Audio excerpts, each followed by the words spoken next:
Ano ba ang mas maganda? Kalimutan mo yung mga masasakit na nangyari sa'yo? Amo si ninyo tadale kome. Sinyo traba. Kasi ninyo mada kome. Ayre! Ese mujer que bubuta habla manana se debo. ¡Malia boca! ¿Qué naman ka mo? O alalahanin lahat ng kabiguan sa buhay? Nalala yo siyempre din yo! Respeta lang era, no? Inihahandog ng Steel Grey Band, Von's Giant Pizza, Isay's Takoyaki, JVM Marketing, at ng G-Shots Production, ang Knights of the Altar Holy Week presentation. Kerubin, starring Edric Orteza. In 1 Peter chapter 5 verse 7, cast all your anxieties on Him because He cares for you. Jasper Gulang. Ebo, conosce mo ka na mundo. Conosce ka ninyo, ken baka mo?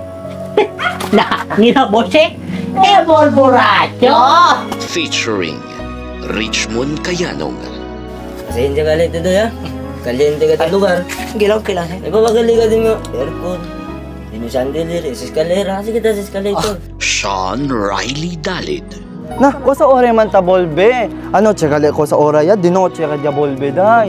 Kasi tama niya siya. Toma Na, oo, baka, day. With the special participation of Leslie Jane Lawson, Ibu ba? Agay, grabe man to. Nga ba nang bisa sa iglesia? Alina Joyce Sacristan, Imbustero! Diyan kanyo kanya pwede mira? Bimawi daw ka negad kamutos di Dodong? Jeka Joy Mandawe, Pare-parehas lang mo sinyong papa! Maawa mo'y pulos! at Alexis Kirby Anoya bilang si Kerubin Mendoza. Sinagao para yura tamin si Mamang. Mang, valedictory ano? Ay, di tamin. Written and directed by Jasper Gulang.